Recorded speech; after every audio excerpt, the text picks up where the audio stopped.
UBC. Oh, sorry.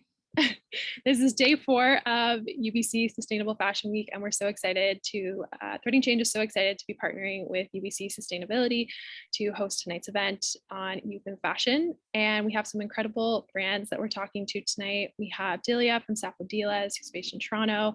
We have Trevor from Seaside Reclaimed, who's based in Newfoundland.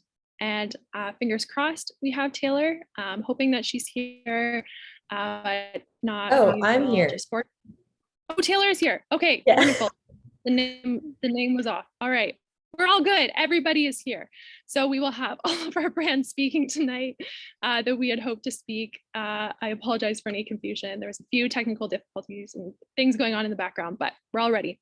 So let's dive in. All right, so before we begin, we just want to respectfully acknowledge that the Threading Change headquarters are on the unceded, traditional, and ancestral Musqueam, Squamish, and Tsleil-Waututh territories, and we express our commitment to reconciliation as it is our moral responsibility as settlers to these lands to ensure that our meetings and actions are congruent with Indigenous peoples' values and interests as we walk down the path of reconciliation together.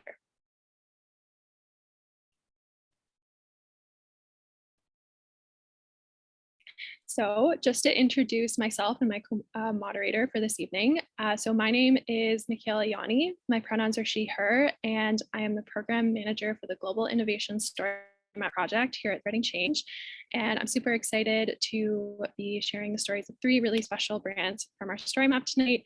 And I've just had the incredible honor of being able to connect with so many amazing brands from our story map over the past year now.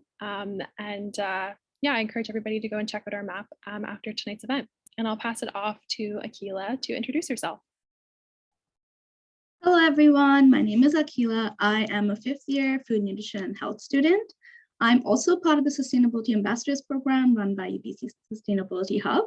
And this week, UBC Sustainability Hub has been hosting a set of virtual events to dive into the social and environmental issues surrounding a set of the fast fashion industry and its alternatives, including sustainable brands, sustainable buying, clothing repair and reuse, and textile recycling.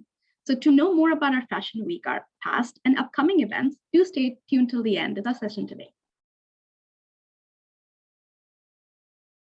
Thanks so much, Akila. So just to go over a few housekeeping items, we just ask that while our event is going on, you stay on mute. If you would like to turn off your video, the function is in the bottom left-hand corner. And if you have any questions, please feel free to place them in the chat, and we will have the opportunity to get to some audience questions tonight after our formal Q&A, which is very exciting.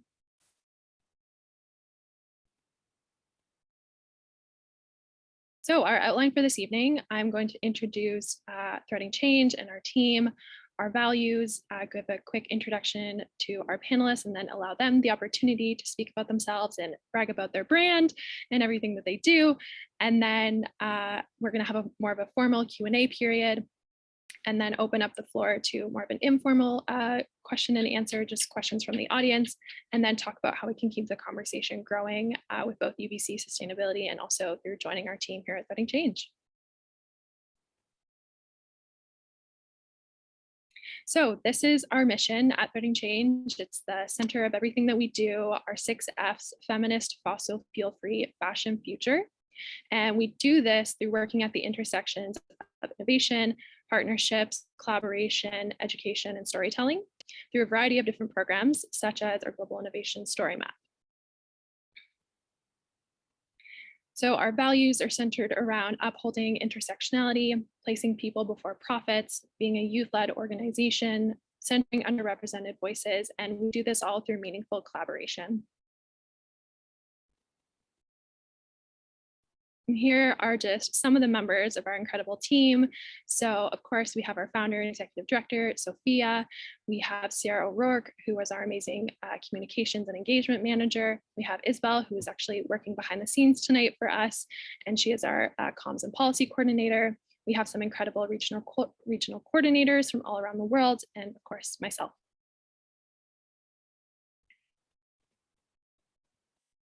And I've been mentioning our global innovation story map. So here is just a screenshot from our website of what it is.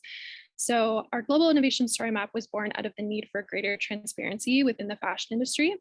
And it is a research and visualization project where we feature the stories and best practices of brands and organizations, fashion brands and organizations that are sustainable and ethical from all around the world. And as I mentioned, super excited to have 3 brands from our story map tonight here at the panel. So without further ado, let's get into the veggies and beans of tonight's event. So as I mentioned, we have Delia from Sapodilas, who's based in Toronto, Trevor from Seaside Reclaimed, based in Newfoundland, and we have Taylor from Taylor Holland, based in California. So I'm going to pass it off, next slide as well, to Delia to go first and introduce herself and her brand. Oh, technical. We are here. Hi.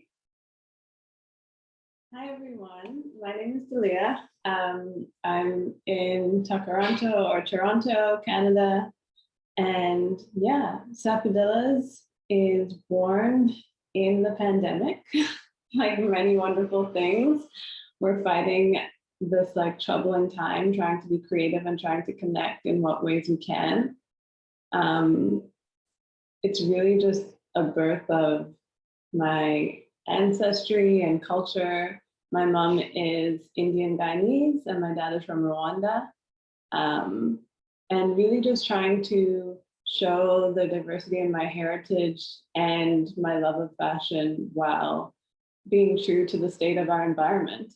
And, you know, I really wanted to pursue fashion as a career, and I couldn't figure out a way to work for another brand and be true to my own values. So I just had to make my own brand, even though I was nowhere near ready to do that. And so I kind of stumbled into it. Initially, I was just using fabrics from Value Village, outfits that my aunties didn't want anymore, breaking them apart and then using the fabric in my mom's basement. And then I started reaching out to local production houses to use their discarded textiles. And a lot of people are imagining like tiny little pieces of textiles, but the amount that people discard after a run of production, I mean, once a brand doesn't need that anymore, they toss it away. So really a lot of fabric, reaching out to film industry professionals, just really trying to use fabric that is destined for a landfill, trying to get it just before the end. I think dead stock has become a really buzzworthy word in terms of fabrics. And I was just trying to figure out how I can take it a step further, and really still be competitive or comparative to other brands that are around right now. I mean, it's one thing to be sustainable, it's another thing to be fashionable. Trying to not fall into the cliche of what it means to be a sustainable brand or an ethical brand. I think for a long time, it was just all geared towards, I would say, a much older demographic. Dare I say, a more like drab demographic of shoppers. So my goal with Sapodilas is really like sweatshop free fantasy. I still think that we should be empowered. We should still be able to be sexy and sultry and elegant and graceful. And there's no way that it has to be defined by wearing like brown burlap only. We should be able to exist elegantly in our surroundings and wholesomely and still be able to be respectful to the earth. And so that's really how Sapodilas came about. Oh, I love your story. I was so excited when I found your brand. It was actually through like a personal connection. And yeah, when I read more about your story, really it's like captured here in the statement here, like we're fighting for the survival of the human race and our home planet in the most playful and seductive way possible. I absolutely love that. Like, as you said, like sustainable fashion. I think Taylor Holland's statement is like sustainable fashion doesn't have to be boring, and it can also be like accessible to everybody. So yeah, I love that. Thanks so much, Delia, for introducing yourself. Thank you. Yeah, and I'm gonna pass it off to. Michaela, you were muted. Oh, sorry. And I'm gonna pass it off onto the next slide to allow Trevor the opportunity to introduce him and his brand. Hey everyone, how's it going?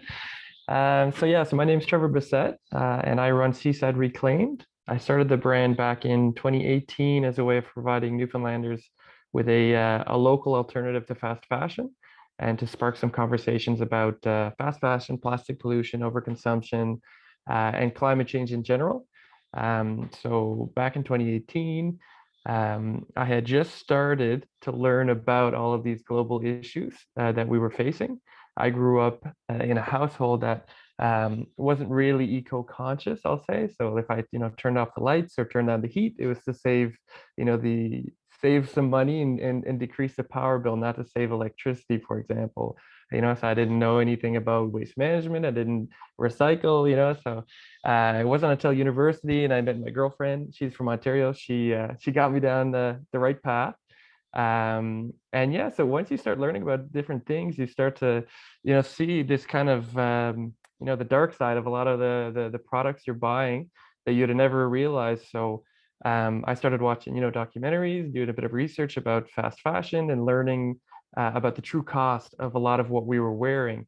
And so, yeah, I started looking for ways that I might be able to, talk about fast fashion with other people just like me who were kind of just, waiting to be introduced to these problems so that they could, do something about it. So in 2018, yeah, I launched the brand. I found a supplier in North Carolina that was creating clothing from recycled plastic bottles and salvaged cotton scraps. So I worked with them and I designed some logos, and then started doing the local screen printing, local designs, and then going to local farmers markets to talk with people and kind of spread the brand. Yeah, that's pretty much the story for Seaside Reclaimed.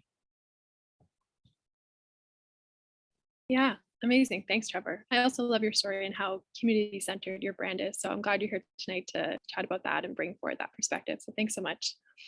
And last but certainly not least, onto the next slide is Belle.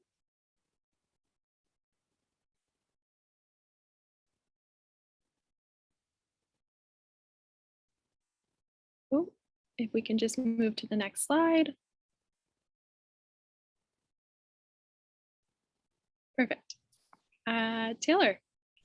Hello, I'm Taylor, and I started Taylor Holland, which is just my first and middle name. I started it in quarantine as well.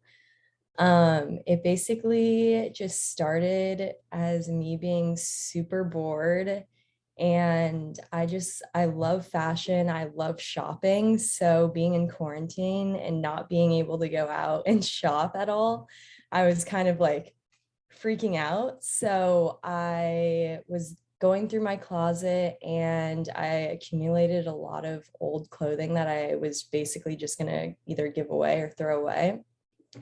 And I started seeing people on social media recycling their clothing and turning it into something new. So I thought I would just try it out. My mom taught me how to sew when I was in third grade. And it started so she taught me how to make just a simple dress at first. It was literally just a long piece of fabric just sewn one way. And then I attached two little straps to it, and that was it. And I thought I was like so cool wearing it around. And ever since then, I just started to tailor clothes, just like anytime I needed a dress tailored or something like that, or I do it for my friends.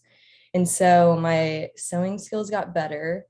And so once I cleared out my closet, I basically just cut it all up, and I used my mom's mannequin and just like was randomly attaching pieces, like seeing what I could do. And I made my first top in 2020 and I posted it on Instagram, and a couple of my friends were like, oh, that's so cool. Like, can you make me one? So then I started making my friends them. And then it kind of just like sparked from there. I've always wanted to be a fashion designer, like ever since I was in 3rd grade. Like, I've wanted to be a fashion designer, and it's finally come true, kind of.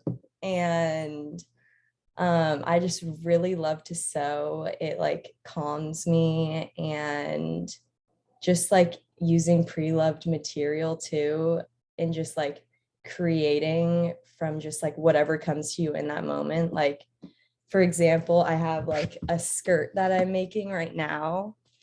It's like, it reminds me of a mermaid kind of. It's just a bunch of different colors. I love colorful. So yeah, I'm really excited to continue my sewing skills and make them better. But yeah. I love that. Yeah, Trevor put in the chat here, like, I love your passion, and your passion for sewing and for clothing, like, is really coming through the screen right now. And it's just so, yeah, empowering and inspiring. So thank you so much for Thank sharing. you. Yeah. Okay. So, yeah, and Isabel says, oh, a little sneak peek into things people haven't seen yet. So that's exciting. So you've all touched on this a little bit, but just to expand a little bit more on the inspiration behind all of your brands, yeah, I'd love to know from all 3 of you, what was like the deeper inspiration behind the start of all of your companies. So I'll pass it off to Adelia to respond first. Yeah, I think I touched on this a little bit, but I really wanted to work in fashion, and I really wanted to be a designer. I think very much unlike Taylor, I worked to loving sewing. I really love drawing designs, maybe not as much as physically sewing them. So I'm envious that it's so soothing to you. But I just really wanted to create things, and I see garments as art as well as functional. I've really been blessed to work a lot within my own queer community and really have people feel like their best selves. And I've received such love in terms of the garments I've created, especially for people who are non-binary, and the space that you take up when you wear clothing that just makes you feel like, you know what it's like when you put on an outfit and you walk in the room and you're just like, I am. and I just really wanted to be able to make garments that say that. But I couldn't find anywhere that suited my my beliefs and my personal ethos.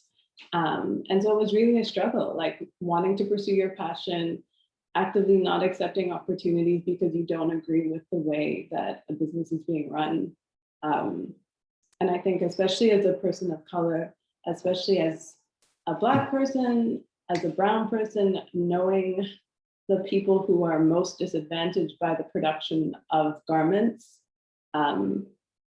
there's so many painful, I'm sure we've all watched documentaries, read books on these topics, and I think you just kind of have to start with yourself. You know, you just have to start one day, and hopefully if you can make one other person think about doing things differently, then what more can you ask of anyone? So that's kind of how Sapodillas started. Amazing, Delia. Thanks so much for sharing. And I completely agree. And I also loved what you had to say about like clothing as an expression of who you are and wanting to feel comfortable in the things that you wear. So I'm really glad that that's central to your brand. And thank you so much for sharing that. Trevor or Taylor, do either one of you want to jump in next?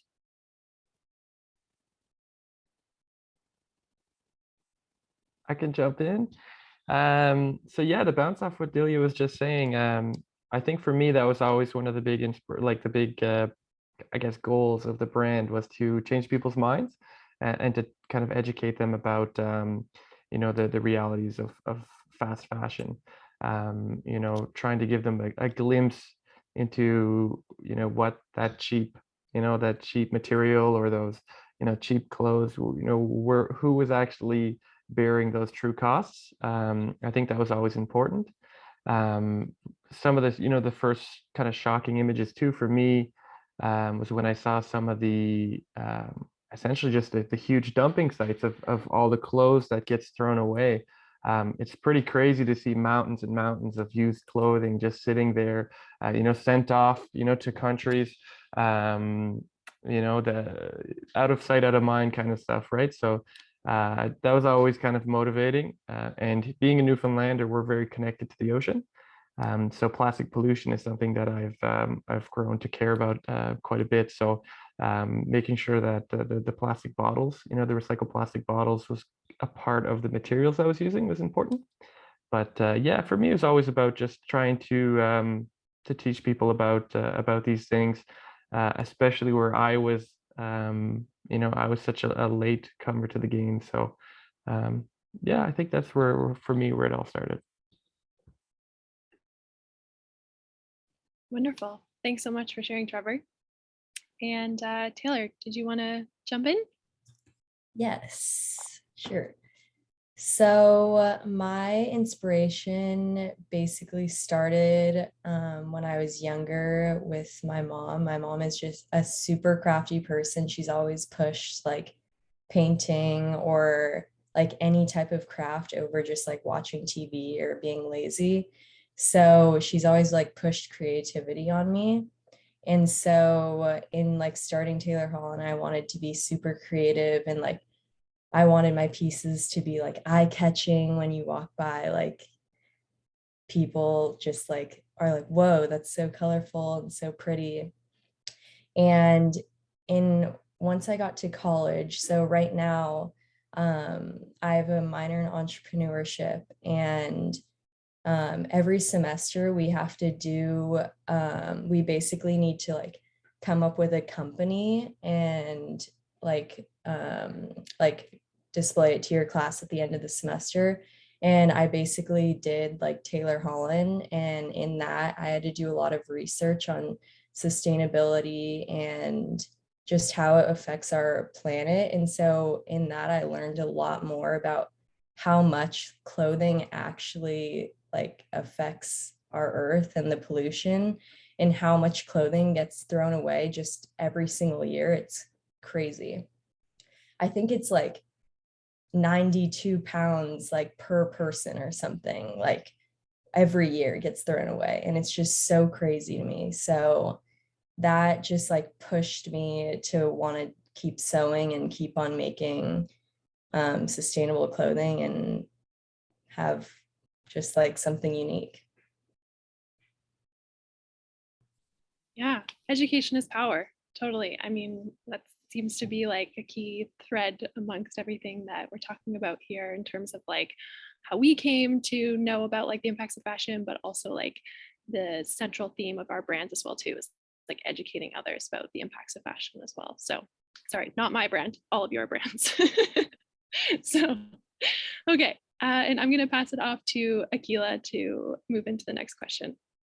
Yeah, it's amazing that all of you already touched upon little parts of sustainability and clothing and fashion and connection to environment, pollution. So in that realm, how do you embrace sustainability and ethics in your brands, and how does that come about? And anyone want to jump in first? Taylor, Trevor, Ilya? I feel like I'm always going first.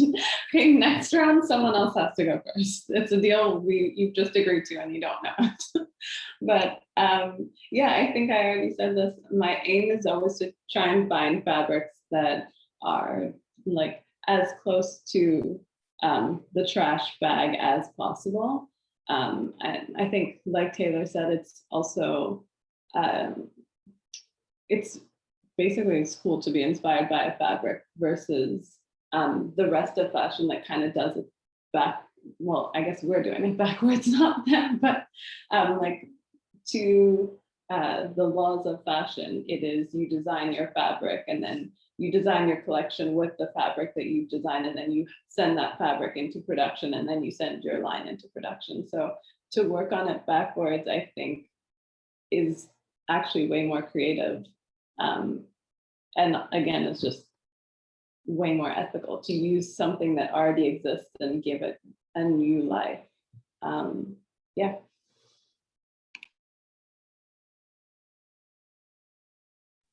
That's amazing. And it is great to hear that everything we're using now is going to get second life, then just go to the dump yard. So Trevor, Taylor, chipping in.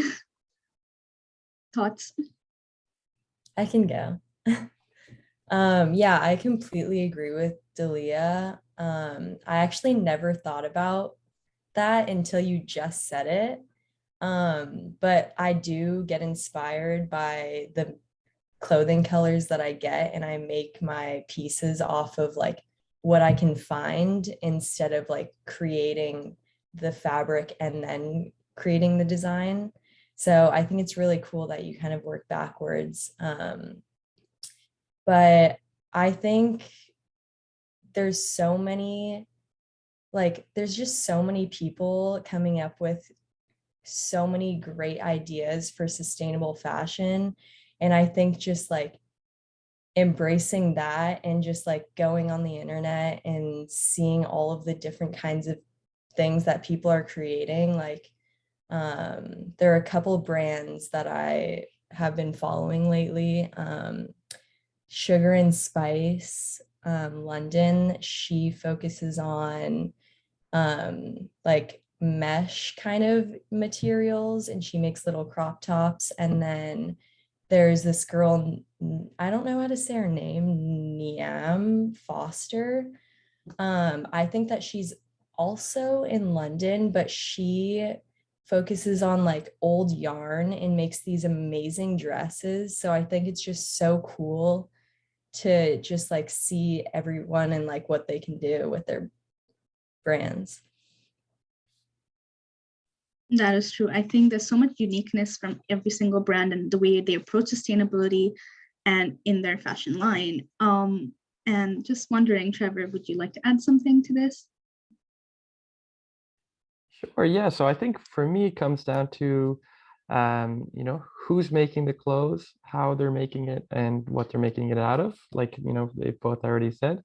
So for me, making sure that it was made in factories that, provided living wages, good working conditions, safety, those types of things. And then looking at the processes as well. So, avoiding dyes when possible, decreasing energy, using sustainable energy when possible. It's difficult as a small brand to have an impact on those kinds of decisions, but you got to start somewhere, and then you can kind of have those goals for the future. And then for the material, I think that's maybe one of the easier choices you can make as a brand. And so, I chose a brand or a supplier rather that utilizes the recycled plastic bottles, so the recycled PET, and the salvaged cotton scraps. So that would be the scraps, sorry, from the cutting room floors. So there's a whole bunch of that usually goes to landfill. So you can recycle both those materials, and then what you end up with is a recycled, 100% recycled hoodie or t-shirt that helps kind of spark conversations. Yeah, that is really cool and really inspiring to see how each of you are doing your own sustainability in your own fashion. So I'm going to pass it on to Michaela to take the next question. Thanks, Akila. All right, so on to our third question. So this is a bit of a bigger one.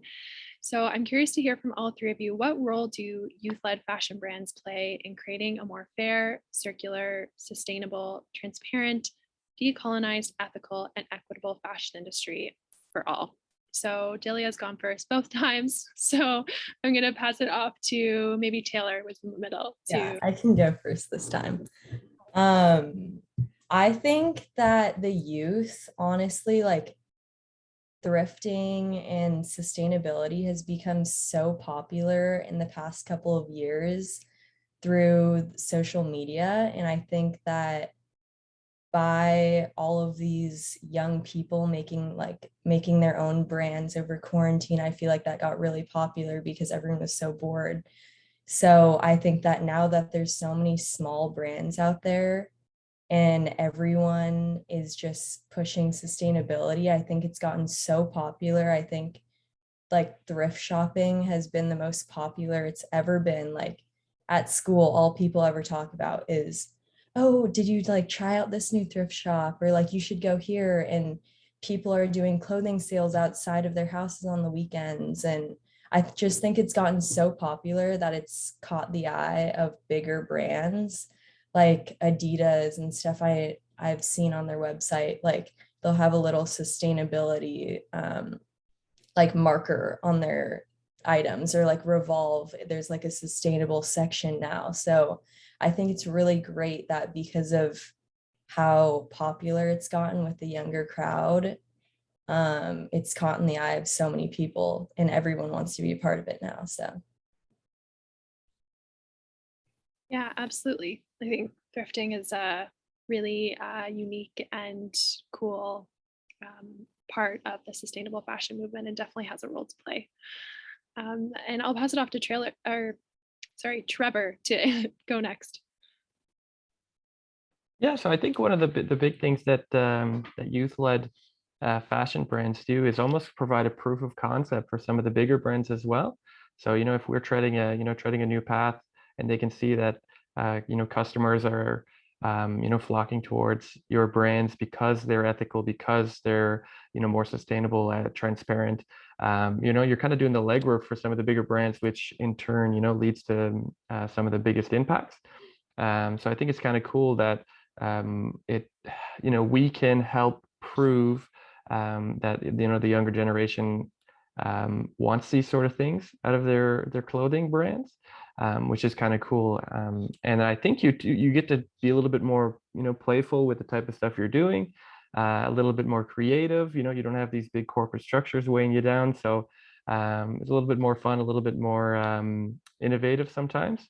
And then the word circular pops out for me in particular, because that's one of the things I'd like to do as a smaller brand, is to take back the clothes that I kind of put out into the world. So creating kind of a take back program where you can then reuse and upcycle those fabrics over and over, which again is just kind of a small scale proof of concept for some of these bigger brands down the line. So it's kind of cool, yeah, just doing the groundwork, the legwork, and showing that this kind of sustainable industry has merit. Yeah, absolutely. And I love what you had to say about circularity and extended producer responsibility. And yeah, I'd be super excited to see your take back program come to life eventually. So that's awesome. Definitely keep us up to date. And I'll pass it off to Delia. It's such a big question. There's so many different parts in it. But I think, yeah, like both of them have said, it's obviously having a much bigger impact. I mean, for better or worse, I think a lot of brands are using this as an opportunity to greenwash and to pretend as if they are doing more than they're actually doing. But inevitably, we're getting to a place where it's going to be the norm, where it's going to be necessary. Right now, we're seeing even like high-end luxury brands placing recycled logos on some of their garments. So it's being pushed that far into like everyday speak that people, if brands want to fake that they are ethical, it's obviously because they realize that there's a customer base that wants that. And I think it's great that people love thrifting, because I think that's one of the closest ways you can be to like reusing something, is literally to use something that has been used, been loved, been cared for before. But yeah, I think it's also like an education piece about spreading awareness, like whether you're telling other people about other good brands that are happening. But yeah, it's quite tricky, because even within fashion, we see brands like copying like patchwork as a trend, and that's literally taking I mean, previously we would take fashion, like we would copy big fashion brands like Dior, and then smaller brands would like copy those designs. And now it's like a trickle up effect where they're seeing that, oh, patchwork is in, or thrifting is in, or like, you know, obvious mending is in, and higher end brands are copying that. So it's hopefully all going in the right direction, and hopefully not everyone is fooled by what big business is doing and trying to kind of steal the soul of sustainability and like use it to co-opt people into thinking that's what they're doing. But eventually no one will be able to run with it. I mean, run from it. Yeah, absolutely. And just on the point of greenwashing, like what are some strategies that you could recommend to people to like know that the brand is greenwashing, and like how to avoid it, how to navigate it? Do you have any tips or strategies? I just read their website, number one. I think obviously there's a lot of certifications that brands can get, but those are really, really expensive. Like, especially for very small, very new brands, getting some of these certifications is quite a lot of money.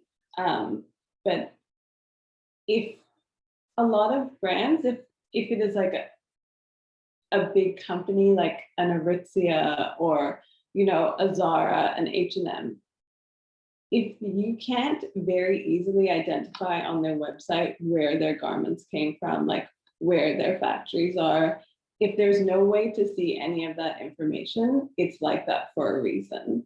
Like, these are multi-million-dollar corporations. If they wanted to share that information with you, it would be very easy to do that. So as soon as you're finding it difficult to find any traces of where this garment is from, red flag, immediate red flag. Yeah, absolutely. I completely agree with everything that you said. And I just want to leave space for Trevor or Taylor if you wanted to add anything to what Delia said. Yeah, the one thing I'd add is sometimes, you know, you can kind of trust your gut too a little bit. If it feels like it's an afterthought, it probably is. So yeah, you see it a lot of time. They'll maybe pay for, you know, a stamp to make themselves look a little bit better. You know, regardless though, if they're doing something that's good, it's good. You know, if they're working on their packaging, or maybe they're working on their supply chains a little bit, it's all good stuff.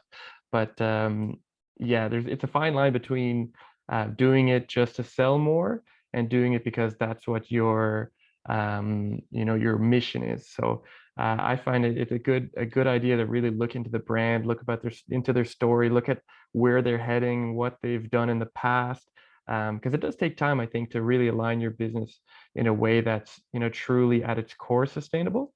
You know, I think you need to applaud some of the smaller things that companies do, but yeah, I always be wary and trust your gut. If it seems like, oh, you know, this a little bit out of the blue, doesn't really line up with what they've said over the past 10 years, you know, you can give them the benefit of the doubt, but more often than not, there might be just a little bit of greenwashing happening there.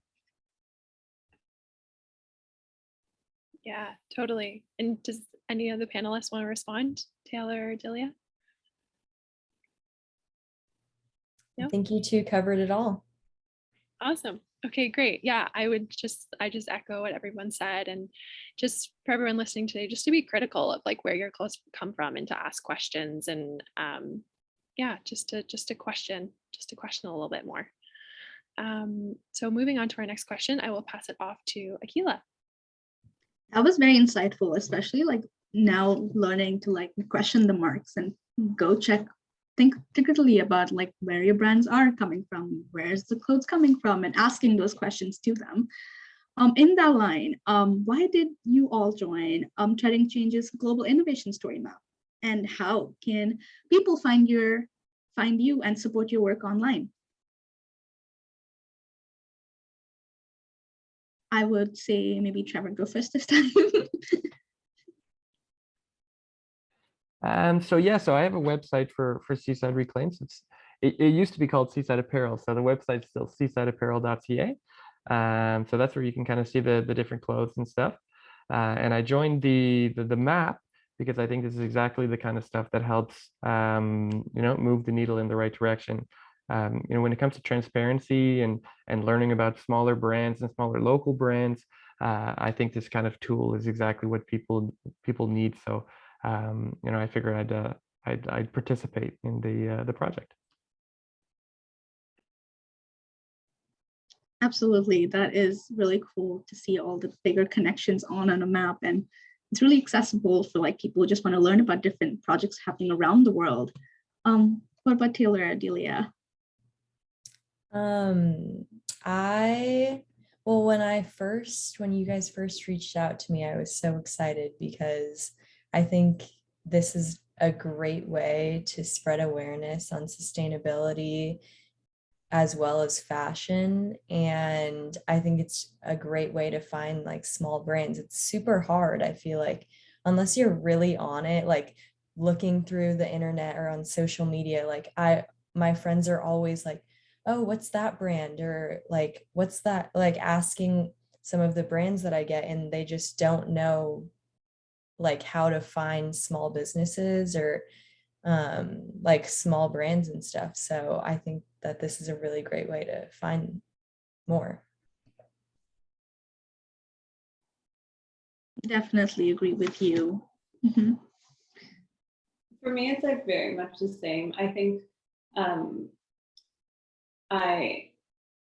if I can't make something for someone, if I'm not their sustainable cup of tea, like someone else will be. And I really like the idea of just creating community around a shared goal and a shared vision of what the apparel industry, the fashion industry, wearable art, like how it can all come together in one place, and how, yeah, we can just find a way to support other people in our environment. I think a lot of the time it's an either or situation, and the only way we have a nicer planet and nicer human race is like through the idea of community. So whether it's online, or I guess online is the real world. Yeah, I just really enjoyed that idea of it.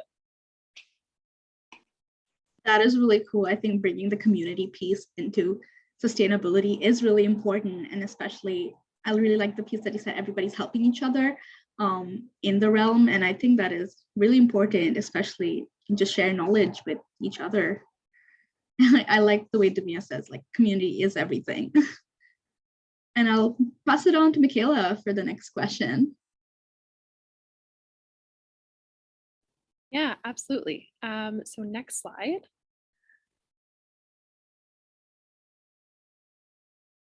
Awesome. Okay, so this is actually our last question of the formal Q&A period. So I'd just love to know from all three of you, who inspires you and your brand within the fashion and sustainability space? So we're talking about community. We'd love to know who inspires you within your community. And do you have any people or organizations that everyone should follow, or book or podcast recommendations? We'd love to hear any resources that you have to share with us. So I will pass it off to maybe Delia to answer first for this last one. Yeah, I'm thinking about this, and I could honestly give such a list, like it would be gross. So, but I think in Toronto specifically, there's two brands that I'm really a big fan of. One is called Miffy, and she like hand dyes all her fabrics, and like it's so beautiful. So like it's a little bit gross, like, okay, just like coffee stained, and it smells good, and it's beautiful, and it's for the plant, all of the above. And then there's another brand I really love called Heavy Flow, where all of her pieces are made from vintage fabrics. And yeah, it's just a really cute idea that someone's grandma saved this fabric, and now you get to wear it in like some little hot girl shorts. So I really love that turnaround. But I would say podcast, Sandy and Nora podcast is a really great one, especially if you just want to have a general understanding of like social and political issues in Canada. I really love that. It's maybe not specific to sustainability, but I think why our cause is so important is how it affects like a much bigger picture of how the world is and how the world could be. And so I really enjoy that. And book, The Inconvenient Indian, is also a great one. When I moved back to Canada, I felt like really ignorant about any Indigenous knowledge whatsoever. And I asked every second person around me, and it seems everyone was really ignorant. So that would be a book I suggest. Just in general, a really good book. Yeah, I was like, yes, when I heard you say Sandy and Nora, because I also really like their podcast. And yeah, thank you so much for shouting them out. And I haven't read The Inconvenient Indian yet, but I have heard about it, and I've heard it's a great read. So I do need to check that out. And I'm going to pass it off to maybe Trevor to answer the question. I think for me personally, two of the brands that I really kind of look to, one is Patagonia. I think they've done a lot of the legwork for that kind of sustainable clothing brand, and to show people that you can make profits but also care about the planet at the same time. I really like what they do with the reworn kind of stuff, and trying to move towards circular economy. That's awesome. And then Tentry, I think, is doing a lot of good work as well, especially with the materials and the fabrics they use. So creating, cool products that are, ethically sourced, and then also, have, have care taken to the materials chosen and the processes that they use. So I think those are two brands that do a good job. In terms of I think that the True Cost documentary is a really good one to watch about the fast fashion industry. So that's one to watch. And in terms of books, this one's more just for entrepreneurs, but and not really related to fashion. But the Nike book, Shoe Dog by Phil Knight. That one's one of my favorite. I listened to that one a whole bunch, and it covers his journey as an entrepreneur and the ups and downs and some of the challenges that entrepreneurs face. So it's really relatable, and it's nice to see the beginnings of such a huge brand like Nike, because you realize that everyone starts small, and some of these issues that you think are insurmountable, they've been conquered by other people in the past, and it just gives you a little bit of a path forward. So yeah. Wonderful. Yeah, I really like what Patagonia does through their Worn Wear initiative and the stories we wear. I was really inspired when I first learned about like their Worn Wear trucks and how like they go on tour and they set up mending workshops with those trucks at schools, and I just thought that was so cool. So yeah, I also really like them as a brand and as a company. And Taylor, I'll pass it off to you. So I get my inspiration just from walking around every day and seeing all of the people and all of their different styles.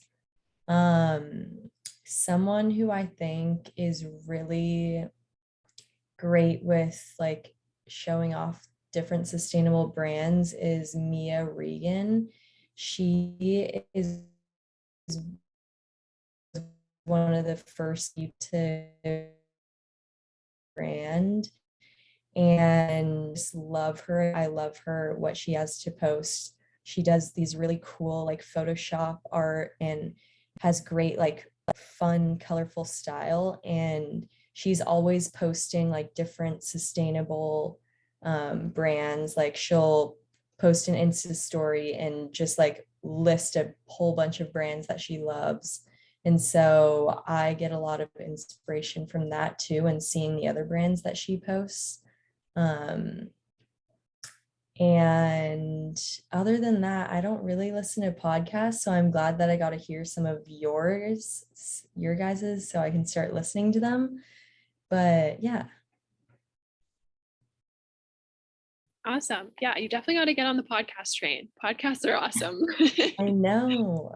I definitely converted a few like people in my life to podcasts just by like forcing them to sit in a car with me and like listen to podcasts with me. And now they're like podcast lovers. So it's a good time. I would highly recommend. Okay. And on to our next slide. So we're now moving out of our formal Q&A period and into the opportunity for our audience to ask these three amazing folks some questions. So I'm going to pass it off to Akila to lead this section of our event. Yeah, it was great hearing everything we just talked about. I'm going to check out some of these recommendations for myself. I think I'm new in this learning period, and this whole week has been really, really informative. So yeah, just shooting a chance to the audience to ask some questions. Feel free to type it in the chat or mute and ask our lovely panelists some questions that you're still lingering with. I think that, oh, actually we have somebody here. Sorry. You can go ahead. I can ask after. Okay, we do have one question in the chat from Namrita, who's actually a part of our Threading Change team, and she asks, how can I find the best thrift shops?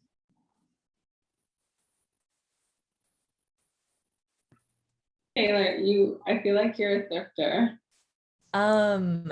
So actually there's this really great Instagram account that I just started following. It's called Tired Thrift, and it's a thrift store in Brooklyn, New York. I've never been to it, but every single day they post like a thrift story, and their workers try on like 10 to 15 different pieces and like post it and model it. And so if you like it and want it, you can buy it right off of them, and then they'll ship it to you. So that they have really great, cool pieces. So I definitely recommend going and following them. And then other than that, I mean, I live in Charleston, so it's kind of just like whatever I'm seeing around here. But when I'm back home in Orange County, there's definitely a lot more thrift stores. But yeah, I definitely recommend those online, like social media thrift stores. I think that they're really cool. In general, like my rule of thrifting is always go where there's rich people, because rich grandmas be dumping off like beautiful things, especially if you like things of like previous eras. Go to the wealthy hoods and you will find. I found so many amazing things.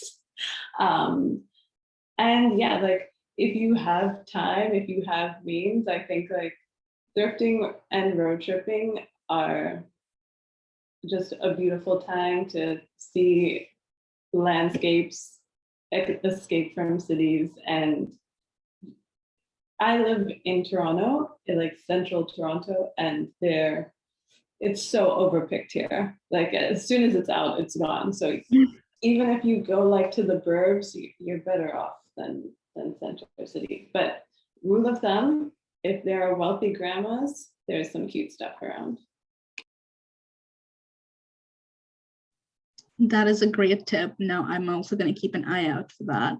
I have two questions in the chat. The first one is, Jonathan is asking about, what about denim and how brand new denim can be a sustainable choice? Any of the panelists want to jump in? Or more so, if brand new denim can ever be a sustainable choice? Like, can brand new denim ever be sustainable? I think it can. I mean, there's a lot of things that go into your own definition of what is a sustainable choice. Because we need materials, right? So, at some point we utilize resources for everything we do in our, everything we do throughout our days. There's raw materials required. So I would say you can, yeah, but I think there's a couple important things. You got to wonder about the quality. You got to make sure it's something that's going to last a long time. If your denim jean is going to break in 10 minutes, or after 6 months, I wouldn't consider it a sustainable choice. You have to look at the dyes that go into it. Where are they getting manufactured? Who's making them? if you're buying a pair of jeans that costs $15, it's probably not sustainable. It's probably being made by somebody in, let's just say, less than ideal working conditions, and the environment's probably taking a toll. So there's a whole bunch of things that go into it. And what's really tricky is you could also slap a big price tag on a pair of jeans, but be no more sustainable than the $10 pair. So it is a tricky thing trying to make choices that are, sustainable and reasonable and eco-friendly. And I think that's why, stuff like the map here and, smaller brands in general, trying to move towards a transparent industry where we can kind of track, okay, where did it come from? What exactly is being used? And I guess the last thing I would say is maybe also looking at what kind of efforts that brand is making in terms of recollecting the materials. I find that that's one of the telltale signs. If they don't really care about where it's going once you're done with it, you know, I don't know if it's as sustainable as it could be. But it's tricky, there's probably different opinions. Taylor and Delia might have different opinions as well, but yeah, lots of factors to consider. Yeah, similar to what Trevor was saying, I think that depending on the quality of denim, it definitely can be sustainable. I mean, some of the only things that I've gotten passed down from my mom are her denim jeans. Like nothing else has survived. And I think like some of my jeans, I know like I've gotten a pair of jeans from like Zara one time before, and they lasted maybe 8 months, and it was stretched out and just like ripped apart after that. And so I think that honestly, I think investing in like a good pair of jeans, I've had some of my jeans since 8th grade and I still wear them today. Like I think that they can last forever as long as you take good care of them.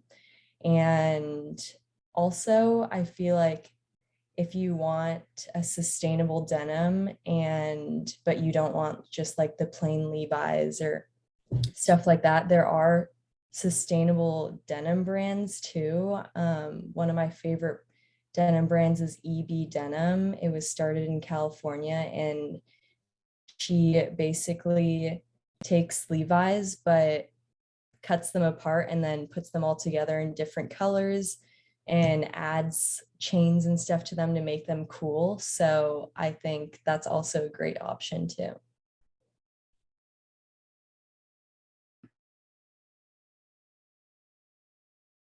Yeah. And Delia, did you have anything to add? I think they hit the nail on the head. But if you're looking for sustainable denim, if a brand has put like effort in, because that requires a lot of effort into doing something like that, especially if they're manufacturing the textiles, you go on their website, they will be screaming it from the hills that they did this dye, they made it this way. So once again, just go onto a website and they'll probably be pretty upfront about it. If they invested that much into doing it correctly, they're going to tell you they did it. Absolutely. Yeah. I see that Saeed has raised his hand. So Saeed, if you want to jump in and ask your question. For sure. I'm just making sure you can hear me. Yes. Okay, first, thanks to all of you, Trevor, Taylor, and Delia. It's really impressive what you all doing. And I kind of am a fellow in this fashion space, and we're a small brand. And I was wondering how you folks are really dealing with the extremely high cost of being a small scale sustainable brand. It feels like that everything that small scale sustainable brands want to do is more expensive on the sustainable side, and also on not achieving the economies of scale and mass producing. So how are you really dealing with that cost, and what are you doing for the pricing of it?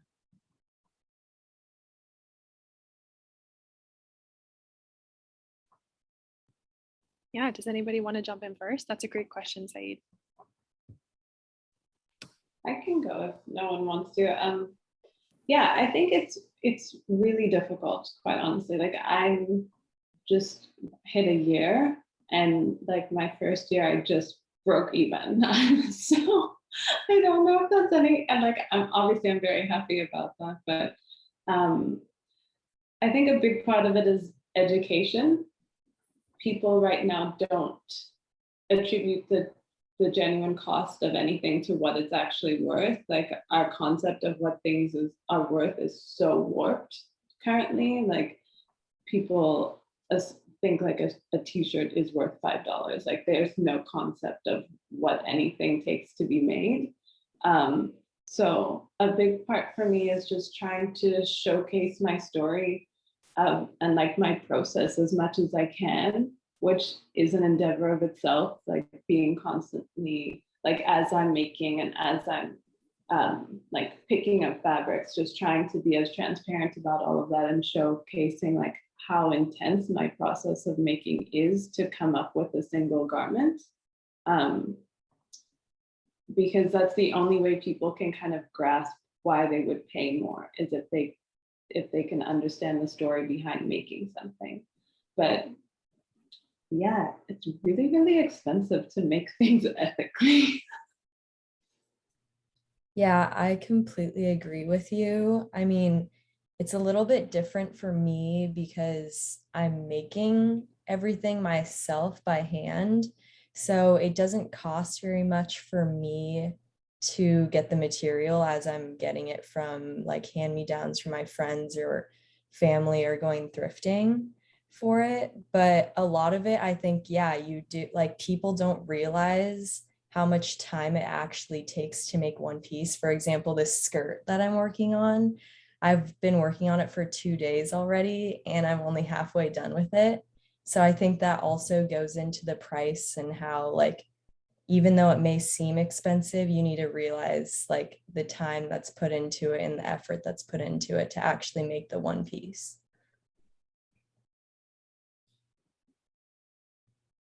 Yeah, to jump off that, I think like yeah, they're both saying exactly what you got to do is you got to really have to convey the value, why it's worth paying more for what you're offering, and that can be a tricky thing. But I like Delia said, really getting into the story and about you as a person, as an individual. Why support you? Why support your brand? Some for me personally in Newfoundland, it's been tricky because there isn't we're a little bit behind the times in terms of recycling and sustainability. So part of my job is to educate in the first place as to what fast fashion is, why it even matters, why they should ever pay more for a piece of clothing. So, when you're used to the $10 shirt, having a $34 shirt, for example, seems crazy. So yeah, it could be an uphill battle, but I think you have to price your products a little bit higher to reflect the actual costs of production and materials. And I think in terms of the scale, it's really tricky. It really is tricky. So what's kind of cool is if you have smaller, more local niche creators, you have this system where there's less transportation required, and the person making your clothes. There was a time where you walked down the street and you had your shoes fixed by Bob, and then you went across the street and you had your pants hemmed by Sue. And so getting that smaller scale can actually be kind of a cool thing, and I think that we're headed that way. But no, it's tricky to compete with the huge companies, so I think you have to have a lot of time and effort put into your brand, so that people want to support you and support your endeavors. Oh, and the one other thing I was going to say, so personally, I don't have a huge market to go after here locally. So one of the things I've been doing is kind of diversifying as well. So, stepping outside of just clothing to do other sustainable products. So I launched Recycle on the Rock in 2020. And so I've been collecting waste plastics and transforming those into new products. So like keychains, coasters, that kind of stuff. So having different product lines that link together can also help keep both sides afloat, because yeah, it can be tricky when you're competing against the big dogs. Thank you all. Yeah, that is there's so much truth to that. I think even Audrey Barber in our earlier presentation this week also spoke about how to really understand the true value of clothing and really understanding where the money goes and to whom it goes, and in the process, and really reconnecting with the chain itself in your learning. Then you really understand why it is the price it is. There's a question for Delia in the chat. It's from Sophia, and it's about how do you navigate being a brown, Black person of color in the fashion space? And they say that the more time they spend in the field, the more they're seeing more Europeans and Americans in the leadership positions and boardrooms. How can we unleash our power? Oh, like it's really hard. It's really hard. But I think that as someone from, you know, a Black and a brown parent, you're kind of always taught that you have to go above and beyond to be seen as equal. And I think that kind of comes in handy because you bring that same energy to everything you do. I think you have to be very tactical about speaking up about things that you obviously believe in. And that's not a great thing to say, but it is part and parcel of it. But I think that this thing is happening now where people are trying to have open ears to other communities, to other experiences. And I think now, at least more than any other time in history I can think of, is really our opportunity to step forward in terms of our creative passions and using our voices. But it's rough. It's rough. Like, I wish I had a better answer than it's rough, but it's partially why Staffodillas even began is just like not finding a seat anywhere. So having to create your own table and then like asking other people to join you at your table. But yeah, if you ever want to speak specifically, I'd gladly share my email and reach out, but I wish you the best of luck too. It's hard out here.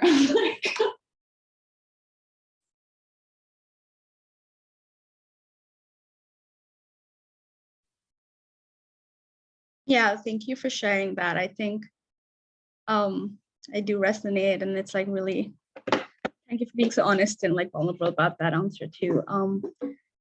And looking at the chat, there's another question for all of you. What has been the most difficult learning curve starting and or running your fashion brand? Understanding best textiles to use, and the math goes into designing, the actual sewing. Which part of it has been the most difficult learning curve?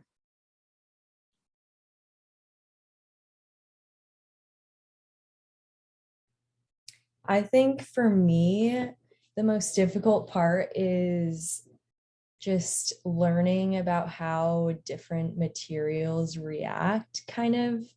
Like, I guess I never really thought about like the different kind of materials when you're just wearing it, but when I'm sewing a super stretchy material with a cotton material, I didn't realize that there's kind of math into it. Like when you're sewing, you're kind of stretching it. So then you're like, oh shoot, well now it's too long for the cotton piece, you know? So it's kind of hard in that aspect, and just like learning how much to cut and measure. I mean, I don't really like technically measure. I kind of just like cut random pieces and put it on my mannequin how I think it would look good.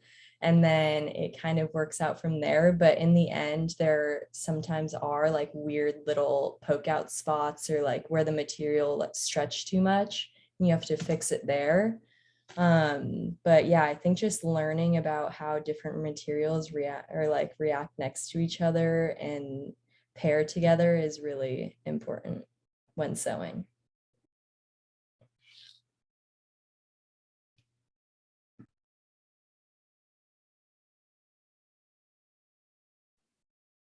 Yeah, Trevor, Delia. I was Delia. just gonna say, yeah, for me, the hardest part really has been the entrepreneurial piece. I studied fashion, as I said, I really like drawing designs.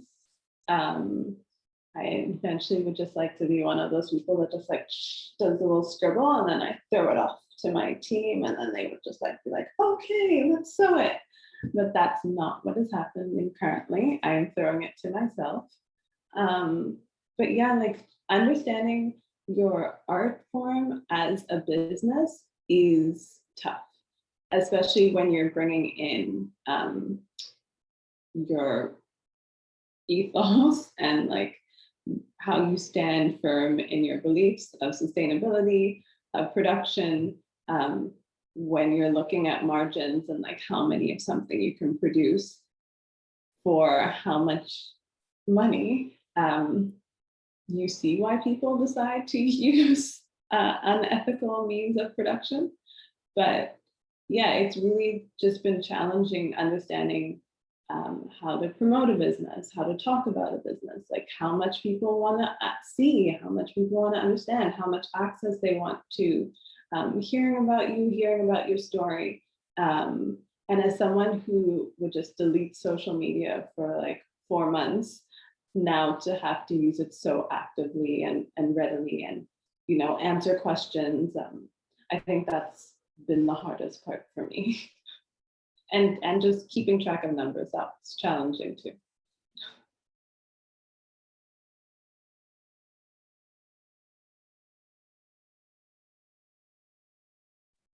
Yeah, I can definitely understand the social media side of things for me too. Like, I don't instinctively kind of gravitate towards posting on social media, so it's been difficult to get into the groove of things and you know, be posting on a regular basis.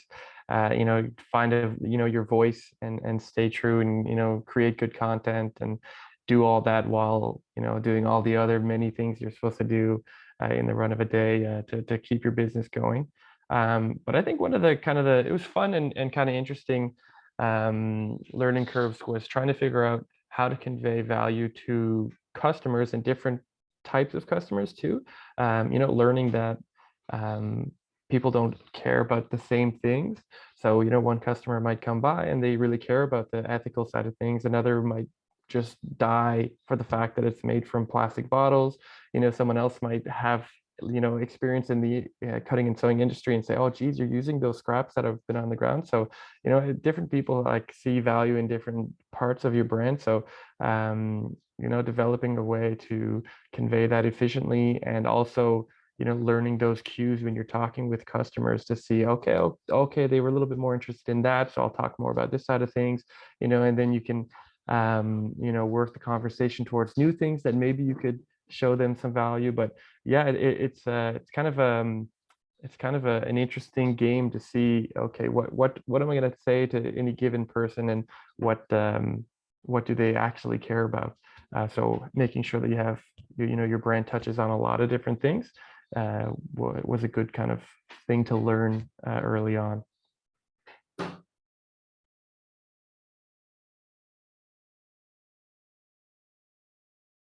Yeah, all great responses and interesting to hear about the different challenges that all of you have faced, but also really inspiring as well too. I'm sure for like young entrepreneurs, young people in fashion, maybe in school listening tonight to be like, okay, they face challenges. I'm going to face challenges, but I'll get through it. So thank you all so much.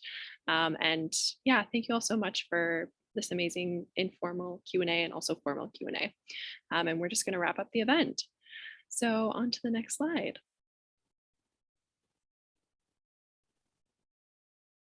So, oh, one more back. As I mentioned earlier, we are hiring for some volunteers at Threading Change.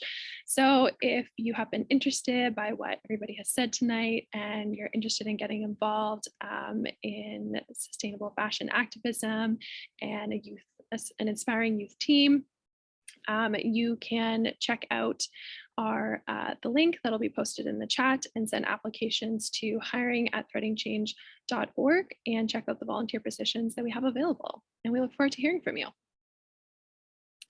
And then on to our next slide. So we are trying to reach a $5,000 goal. So again, if you're interested, if you were inspired by the things that you heard tonight and inspired by Threading Change's mission, please consider donating to help just support our mission and our amazing projects. And yeah, you can go to www.threadingchange.org/donate, and every dollar counts. So we appreciate it. And just to keep the conversation growing, we have the links to our website up here, our Instagram, our Twitter, our LinkedIn. We also have a Facebook page. We're really active on social media. Our amazing comms coordinator and comms manager are always happy to answer questions through DMs as well too, if you want to comment on our posts and ask questions. And so yeah, you can feel free to connect with us on all these platforms.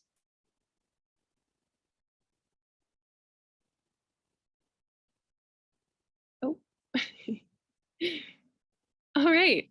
And our last slide of the evening. So first off, I just want to say thank you so much to Trevor, to Taylor, and to Delia for being here tonight. Thank you so much for providing your insights. This was such a fruitful conversation. And yeah, I'm really glad that there was lots of engagement going back and forth between you and the audience as well too. So again, just thank you so much to the three of you for being here and for being a part of this event. I of course want to say thank you to UBC Sustainable Fashion Week for hosting us. And thank you to Akila for being an amazing co-moderator. This was her first time moderating and she did an amazing job. So round of applause to her. And I'm going to pass it off to Akila to close off our event. Yeah, I am really grateful for everybody for being here today, and thank you for the thank yous, and excited to continue working with all the brands and hopefully with our Sustainable Fashion Week. We also have an event tomorrow at 12 p.m., Local Meet Global, and they're featuring presenters from Working Gear, Framework, and Threading Change. And we have another amazing panel discussion, so feel free to join us there. I'm gonna put our link down here and check out our event for tomorrow. And I hope to see all of you there and connect with us. There you go. I was just trying to put the link in. And with our Fashion Week and our past events and our future events. I have a quick question. I know that this was recorded. Is there anywhere that we could get this recording so we could show the people who weren't able to attend this event? Yeah, absolutely, Taylor. I can share the recording with you following the event. Once it's shared. I'll just add that it'll be on the UBC sustainability website, so sustain.ubc.ca. There'll be a link to the recording as well. Okay, thank you so much, everybody, for being here. And I hope you all have a great rest of your evening. Thank you. Thank you so much for having us. Bye. Thanks, Guys, appreciate it.